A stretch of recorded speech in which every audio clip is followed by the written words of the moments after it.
नमस्कार, मैं आर्यन सिंह। आप देख रहे हैं न्यूज डंका। न्यूज डंका में आपका स्वागत है। दोस्तों, आज हम बात करेंगे उत्तर प्रदेश की राजनीति को लेकर। जी हाँ, बसपा सुप्रीमो मायावती का जन्मदिन पर बड़ा ऐलान किया गया है। तो आइए जानते हैं। बहुजन समाज पार्टी सुप्रीमो मायावती ने अपने जन्मदिन पर बड़ा ऐलान किया है। मायावती ने ऐलान किया है कि 2024 के आगामी विधानसभा और लोकसभा चुनाव के लिए बसपा किसी भी राजनीतिक दल से हाथ नहीं जोड़ेगी, बल्कि इन चुनावों को अपने दम पर लड़ेगी। इसके अलावा लखनऊ स्थित अपने आवास पर आयोजित प्रेस वार्ता में मायावती ने कांग्रेस पर भ्रम पैदा करने का भी आरोप लगाया और कहा कि उनकी पार्टी ने उत्तर प्रदेश और पंजाब में मोर्चे के तौर पर चुनाव लड़ा था, लेकिन नतीजे और अनुभव अच्छे नहीं रहे। लिहाजा अब बसपा अपने दम पर चुनाव लड़ने जा रही है। कांग्रेस और कुछ अन्य पार्टियां हमारे साथ गठबंधन करने की कोशिश कर रही हैं, लेकिन हमारी विचारधारा अन्य पार्टियों से अलग है। इस समय मायावती ने मांग की कि आगामी चुनाव मतपत्रों के माध्यम से होने चाहिए।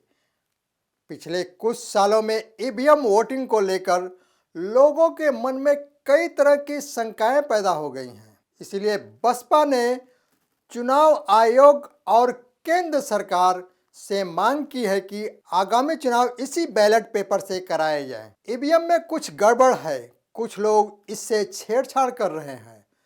मतपत्र के समय हमारी सीटों की संख्या और कुल मतों का प्रतिशत बढ़ जाता है।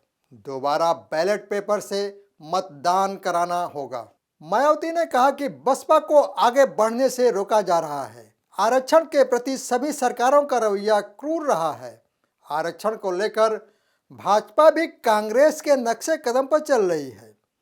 इसका असर उत्तर प्रदेश के स्थानीय चुनावों पर देखने को भी मिला है। समाजवादी पार्टी की सरकार में भी प्रमोशन आरक्षण खत्म कर दिया गया था। इतना ही नहीं, सपा सरकार में 17 ओबीसी जातियों को लेकर असंवैधानिक काम किया गया। आज बहुजन समाज पार्टी सुप्रीमो मायावती का जन्मदिन है।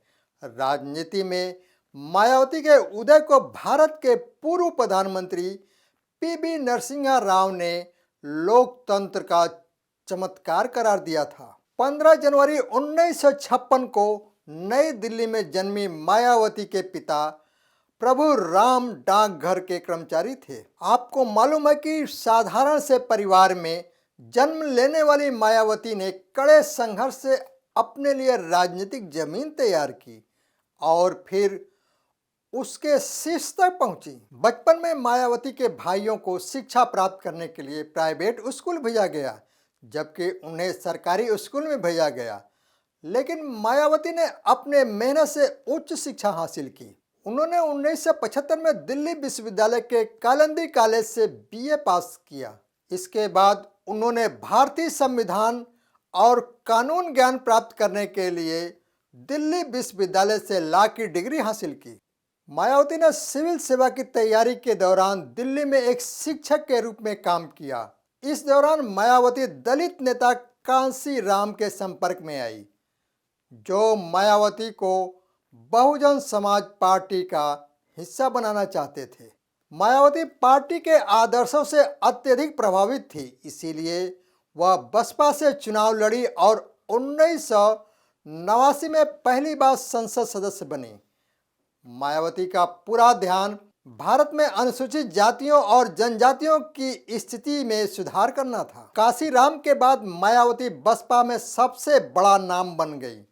मायावती जून 1995 में पहली बार उत्तर प्रदेश की मुख्यमंत्री बनी।